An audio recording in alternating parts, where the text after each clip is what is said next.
Megalodon, dev köpek balığı canlanıyor mu? Teoriler ve belgeler. Yıllar boyunca megalodon köpek balığını görenlerin iddiaları, dünyamızın okyanuslarında hala devreye gezen tarih öncesi büyük bir köpek balığı efsanesine yol açtı. Carcharodon megalodon bir zamanlar gerçek bir köpek balığıydı. Dünyanın görmüş olduğu en korkunç avcıydı. Ancak modern bilim çoktan soyunun tükenmiş olduğunu iddia ediyor. Fakat hala hayatta olabileceği fikri hem korkutucu hem de büyüleyici.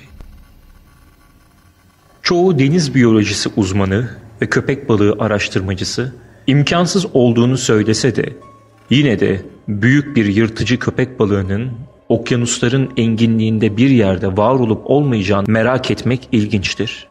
30 metre uzunluğuna varan megalodon şimdiye kadar yaşamış en büyük köpek balığıydı. Yetişkin balinaları avlayan, dişlerin ve kasların oluşturduğu en mükemmel parçalama makinesiydi. Orada hala keşfedilmemiş, yaşayan, canlı bir popülasyonun olabileceğini hayal etmek zor. Yine de dünyanın dört bir yanından 30 fit uzunluğunda ya da daha fazla büyük köpek balıkları ara sıra rapor edilmekte.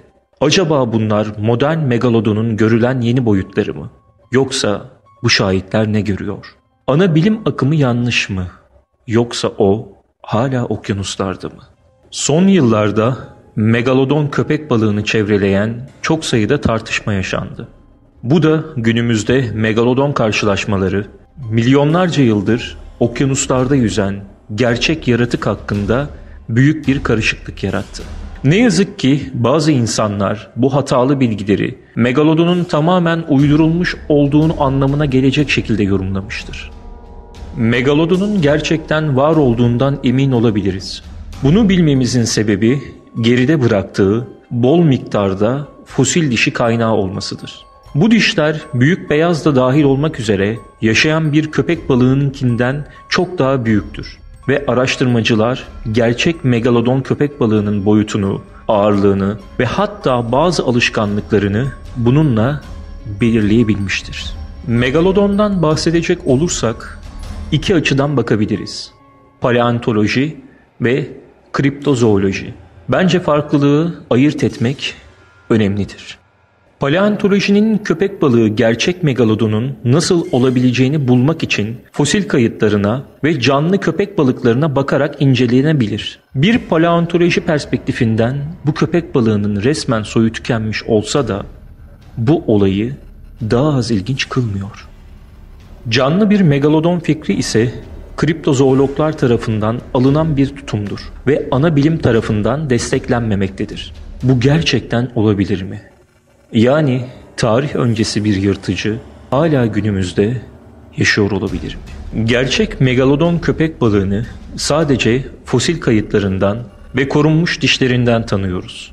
Köpek balığı iskeletleri çoğunlukla kıkırdaktan ibaret olduğundan bunlar fosilleşen tek kısımlardır. Modern zamanlarda hiç canlı veya ölü örnek bulunmamıştır. Ayrıca rekor bir resim ya da görüşte yoktur.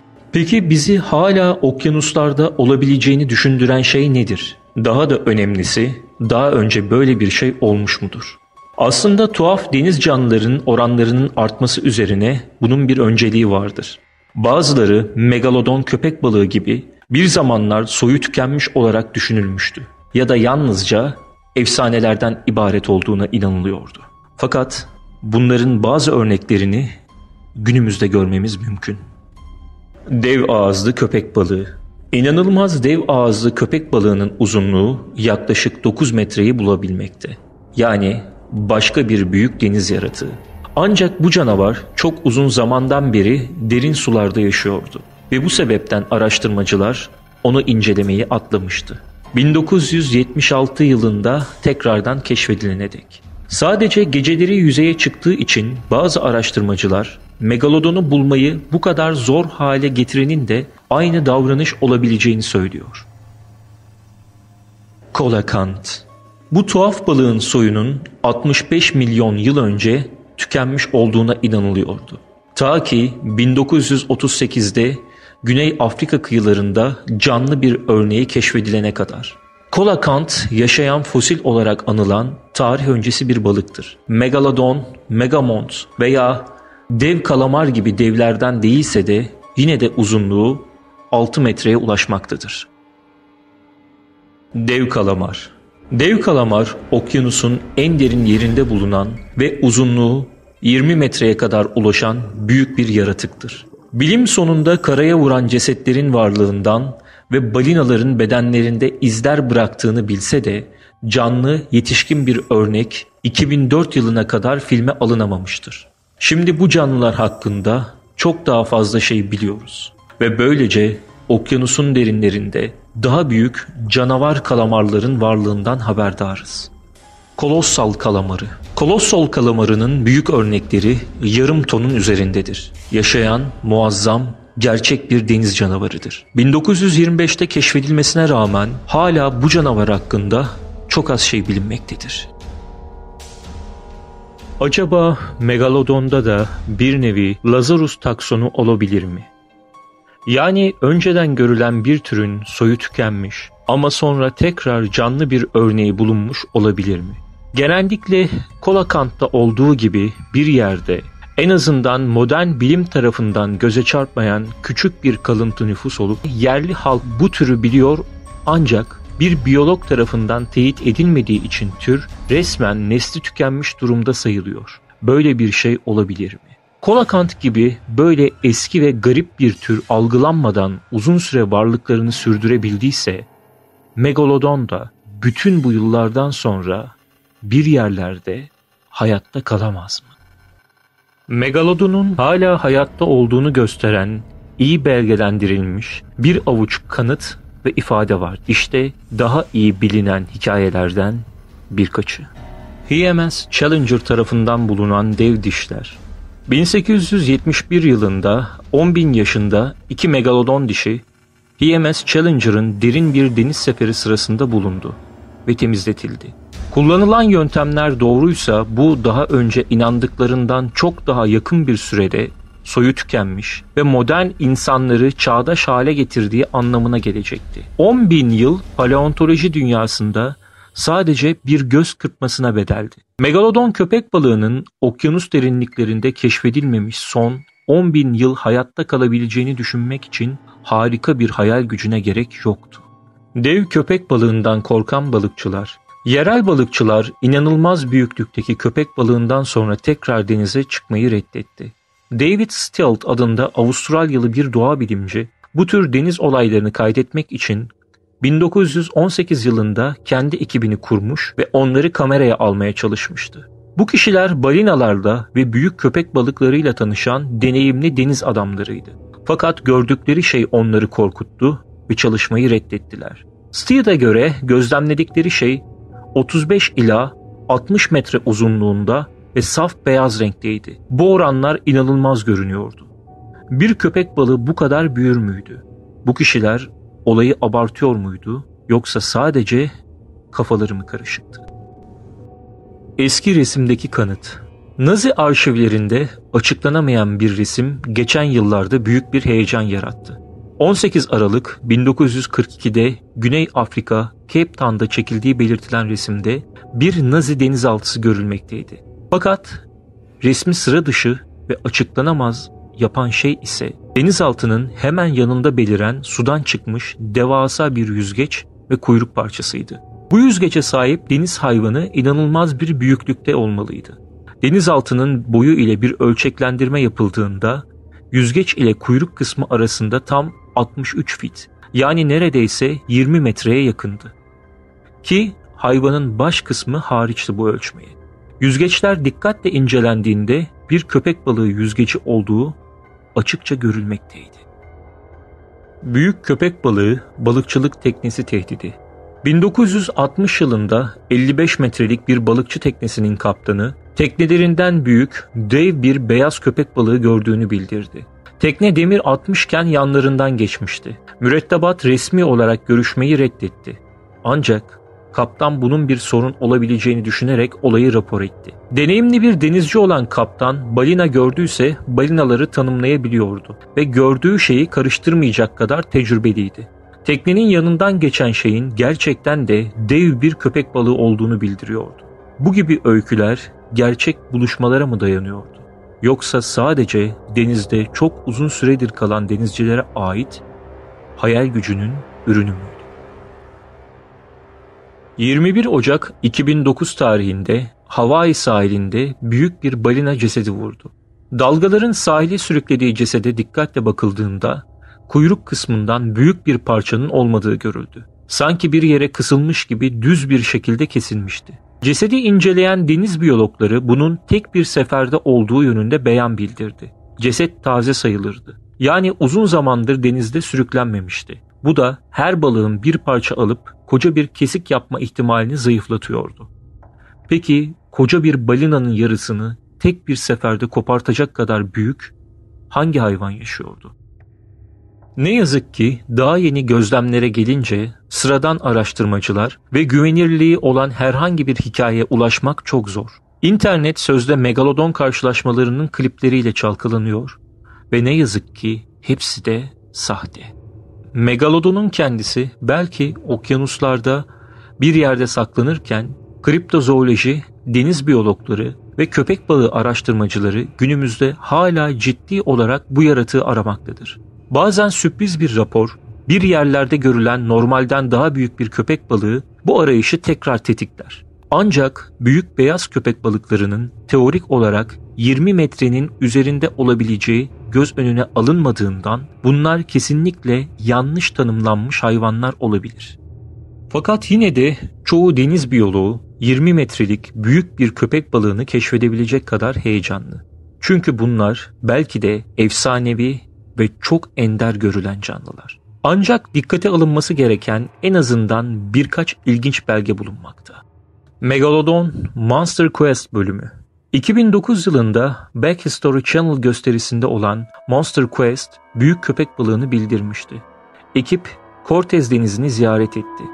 Söz konusu canavarın bölgedeki en büyük beyaz köpek balıklarından 3 kat daha büyük olduğu ve yerel deniz memelileri popülasyonunu yok ettiği iddia ediliyordu. Monster Quest ekibi Megalodon'u bulamadı. Ancak birçok kişi yine de bu dev köpek balığının halen dolaşıyorsa buranın onu bulmak için en iyi yer olacağına inanmakta.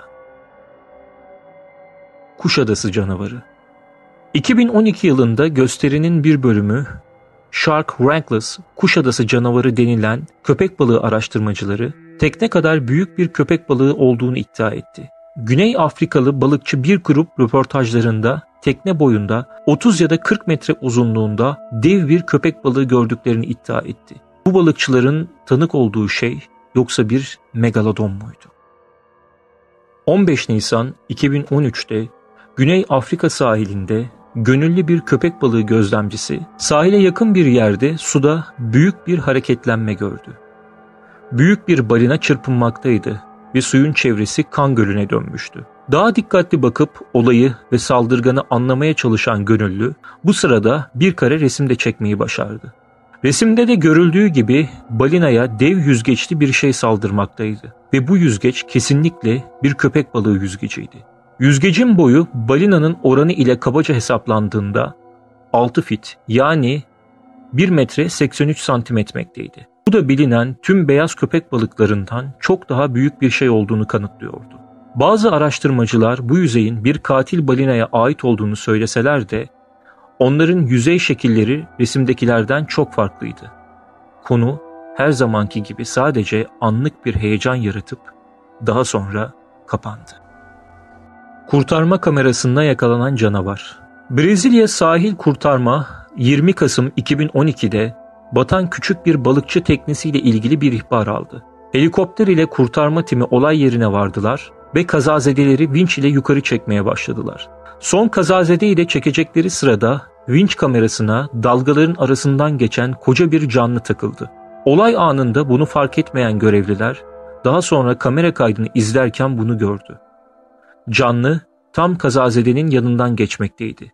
Görüntüleri izleyen uzmanlar bunun bir balina olamayacağını Çünkü ağırkanlı hayvanlar olan balinaların bu şekilde çevikçe hareket edemeyeceğini, ancak balinaların kuyruklarının da yatay olduğu için görülebileceğini, burada ise görülmediğini söyleseler de varlık bir balina olarak tanımlandı ve olay kapandı.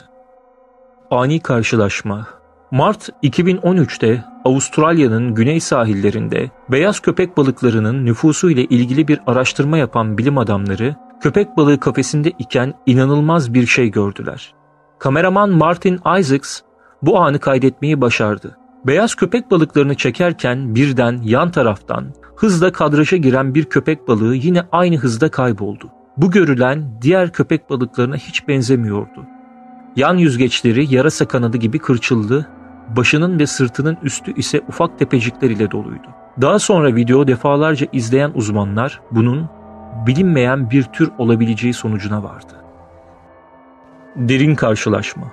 Hükümet su altındaki kablo ve denemeler için özel sualtı kameraları yerleştirmekte, kablolar boyunca neredeyse yüzlerce sualtı kamerası bulunmakta, böylece su altında yapılan deneyler ve yerleştirdiği kabloları daha net izlemekteydi.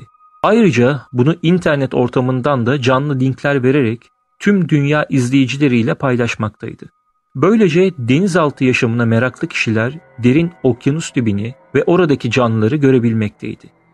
2010 yılında Şili'de yaşayan bir çocuk da Güney Amerika Pasifik Okyanusu'nda dipten robot kol örnek alırken kameralardan büyük bir şeyin geçtiğini fark etti. Videonun tam o anında arkadan büyük bir şey süratle geçmekteydi. Öyle ki dipteki çamuru da kaldırdığı için net olarak belli olmasa da biçimi kestirilebiliyordu. İlk önce büyük bir yüzgeç ve onu daha sonra başka büyük bir yüzgeç takip ediyordu. Hız ve karın kısmından bunun bir balina olmadığı belliydi.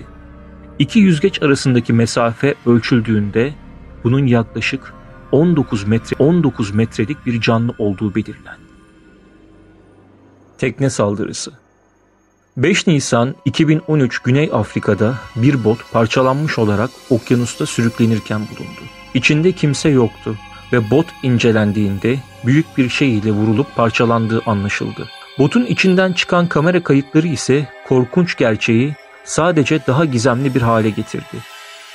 Kayıtta teknedekiler neşe içinde balık avlarken görülmekte. Akşam olduğunda ise tekneye bir şey saldırıp batırmaya çalışmaktaydı. Daha sonra kayıt bitmekte ve görüntüleri seyreden uzmanlar tekneye neyin saldırdığını anlayamadı ya da parçalanarak batmasına. Fakat o esnada birinin köpek balığı diye bağırdığı duyulmaktaydı. Bu olayda da teknedekilerin cesetleri asla bulunamadı ve olay zaman içinde önemini yitirdi ve her zamanki gibi bunun da fake olduğu söylendi. NASA'nın çektiği fotoğraf. 19 Ocak 2014 tarihinde NASA'nın MODIS Aqua uydusu Brezilya'nın güneydoğu kıyılarında üzerinde mikroskobik organizmaların oluşturduğu bir çiçek görüntüsü ele geçirdi. Güney Atlantik sularının kıta sahanlığı boyunca güneyden kuzeydoğuya 800 kilometre kadar uzanan yamalarla karartıldığına dikkat çeken bu resimde karartının bittiği noktada beyazın kabarık bulut benzeri görüntünün hemen ucunda bir karartı tespit edildi. Resim yüksek çözünürlükte yakınlaştırılıp bakıldığında bunun dev bir köpek balığı olduğu görüldü. Kıvrılmış şekilde yan yüzgeçleri, başının şekli ve kuyruk kısmının inceliği net bir şekilde görülmekteydi. Resim biraz daha kaydırılıp kıyıya yakın yerde bekleyen büyük otobüsler ile ölçeklendirildiğinde bu köpek balığının 22 metreye yakın olduğu sonucu çıktı. Bu korkunç bir boyuttu ve uzmanlar ile yetkililer panik çıkmasını önlemek için bunun sadece basit bir gölge olduğunu, küçük bir balık sürüsünün birleşerek bunu oluşturabileceğini ve bu gibi sonuçlar üretip insanları yatıştırdılar. Ve konu kapandı. Yaşayan bir megalodonun kavramı bazı ilginç filmler ve romanlar da üretti. Ve bunlar hem amatör hem de profesyonel olarak pek çok köpek balığı meraklılarının dikkatini çekti. Hatta Discovery Channel Shark Week 2012 için Megalodon'a özel bir bölüm ayırdı ve canavarın büyük bir rekreasyonunu tamamladı. Bir sonraki yıl içinde konuda lider olmak isteyen kanal, yaratığın yapay bir yorumunu yaptı ve bu Canavar Köpek Balığı Yaşıyor isimli belgeselde sundu. Bu belgesel dünya çapında birçok ilgiyi ateşledi. Pek çok kişi filmdeki görüntülerin ve aktörlerin gerçek olduğuna inanıyor. 2014'te Shark Week için Discovery Channel, Megalodon Lives'ın yeni bir sürümü ile tekrar denedi. Bununla birlikte bir yıl önce şaşırmış aynı insanlar şimdi gerçekleri bulmak için çalışmaya başladılar. Megalodon'u dev bir büyük beyaz köpek balığı olarak düşünmekle birlikte pek çok araştırmacı bunun bir benzeri olmayacağına inanıyor.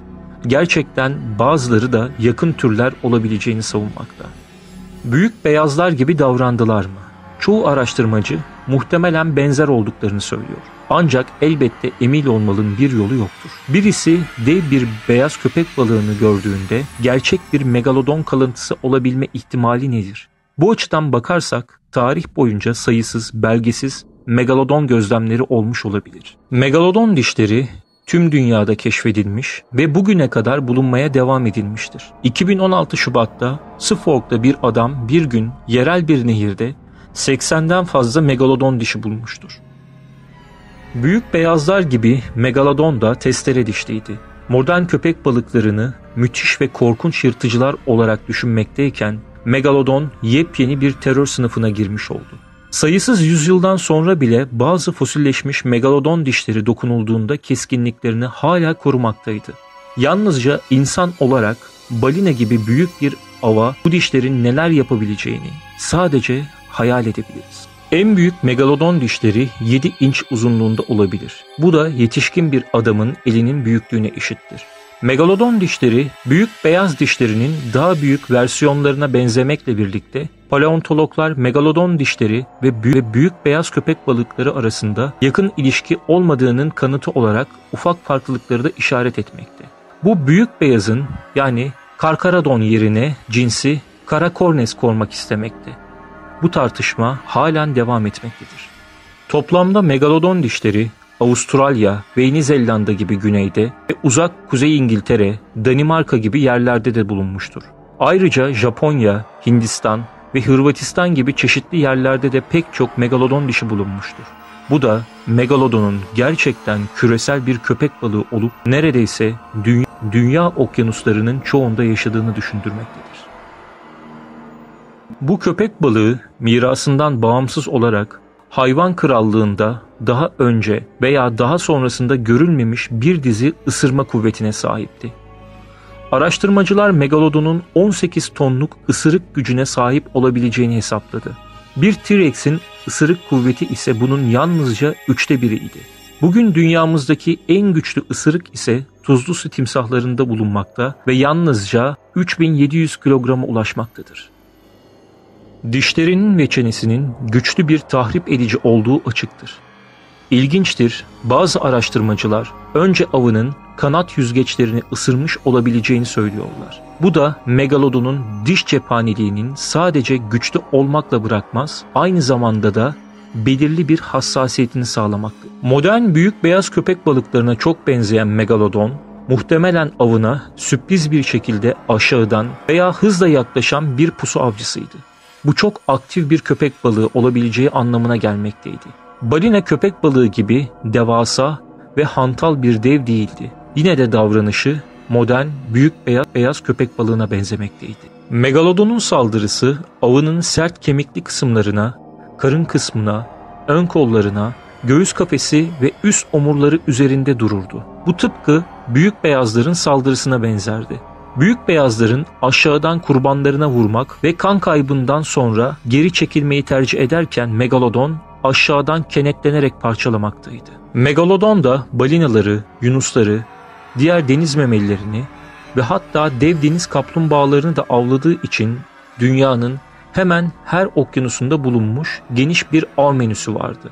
Bu da her şeyi yiyebildiği için hayatta kalma şansını arttırmaktaydı. Bugün hala hayatta olsaydı balinaların kıyıya yakınlığı hesaba katıldığında ve 60 metrelik büyük bir köpek balığı hemen göze çarpacağı için megalodonun davranışları da büyük ölçüde değişmiş olmalıydı.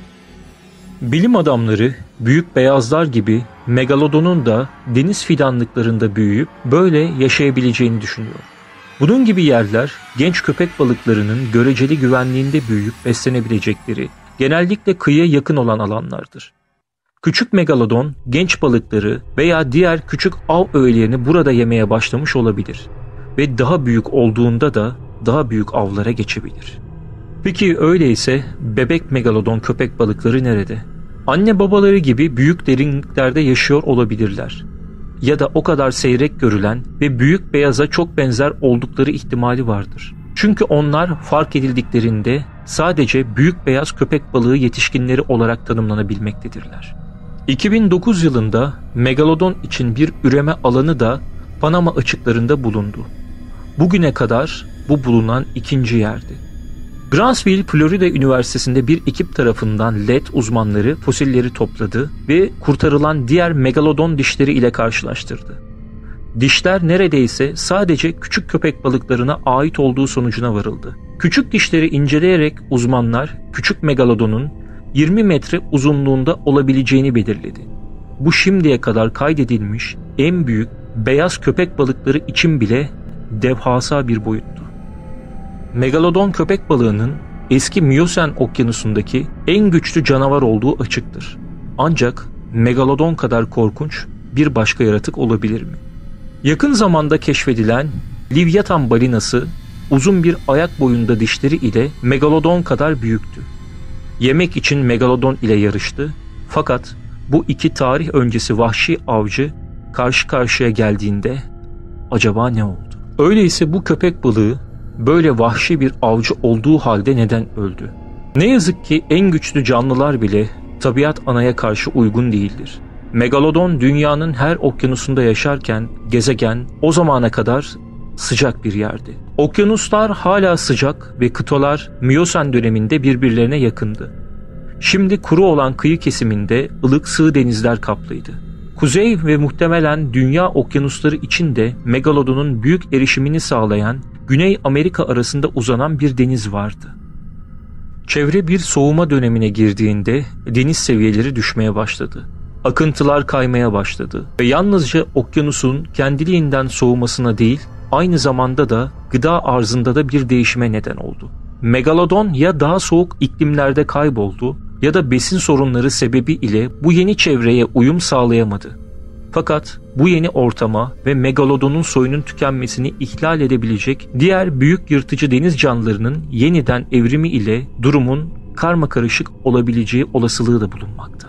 Biyocoğrafya dergisinde yayınlanan Nisan 2016 tarihli bir makalede Zürih Paleontoloji Enstitüsü ve Müzesi Üniversitesi'nde bir araştırma ekibinin yaptığı bir araştırma anlatılmaktadır. Çalışma için araştırma ekibi ilk olarak megalodonun büyük ölçüde nüfusunun küresel sıcaklığın soğuması teorisini inceledi. 200 megalodon kayıtlarından elde ettikleri ve dünya çapında megalodon nüfus aralığından ayrıntılı bir harita oluşturdu. İklim değişiklikleri kayıtları ve haritaya göre megalodon nüfus azalması ve iklim değişikliği arasında görünüşte bir ilişki olduğunu keşfetti. Megalodon hala hayatta kalmak için daha soğuk sıcaklıklara, farklı bir ıslah örneğine ve çok farklı besin kaynaklarına uyum sağlamalıydı. Bu da bizi bazı megalodon popülasyonlarının olabileceği spekülasyonu edilen Mariana Çukuru'na ve okyanusun diğer derin bölgelerine bakmaya zorlamakta. Balinaların ve dev kalamarların okyanusların çok derinlerinden geldiğini biliyoruz. Bu yüzden megalodonun isteyeceği bu yiyecekleri bolca bulabileceği, okyanusların derinliğinde olabileceği akla gelebilir. Aslında büyük beyaz köpek balıklarıyla ilgili yapılan son araştırmalar, yiyecek aramak için oldukça derin dalışlar yapabildiklerini göstermektedir. Megalodon benzer alışkanlıkları izlediyse, belki de derin okyanus yaşamına uyum sağlaması, bazı uzmanların öne sürdüğü gibi hayatta kalmasını kolaylaştırabilirdi. Ne yazık ki bir hayvan ne kadar büyükse, çevresel değişkenliklere uyum sağlaması da o kadar zorlaşır. Bu köpek balıklarının büyük çoğunluğunun besin arzında büyük bir sıkıntıya adapte olabileceği ise zor bir ihtimal.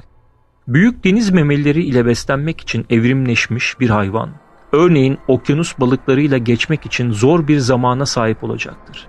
Bununla birlikte farklı deniz kaynaklarına ve yaşam biçimine biraz uyum sağlamış olan küçük bir nüfusun ölümden kurtulabileceği ve küçük bir kalıntı olarak nüfusunu muhafaza edebileceği de düşünülmektedir. Bu megalodon olaylarının ve hikayelerinin hepsi caziptir. Fakat bu büyük köpek balığının hala canlı olduğunu önermek için yeterince gerçek midir? Dünyanın okyanuslarında bir yerde hala saklanmakta mıdır? Sahilden denize girerken endişelenmek için herhangi bir neden var mıdır? Eğer bu sizi daha iyi hissettirirse, ana bilim akımı bugün megalodonun var olma ihtimalini destekleyen tam kanıtlara sahip olmadıklarını söylemekte. Fakat yine de denizlerde, derin okyanuslarda, orada bir yerde devreye gezen devasa canavar bir köpek balığı fikrini düşünmek bile büyüleyici. Hala okyanusların çok büyük bir kısmının keşfedilmemiş olması ihtimali ise bu düşünceyi hep canlı tutmakta. Kim bilir? Belki de gerçek derinlerde bir yerde bulunmayı bekliyordur. Videolarımızın devamı için kanalımıza abone olmayı unutmayın.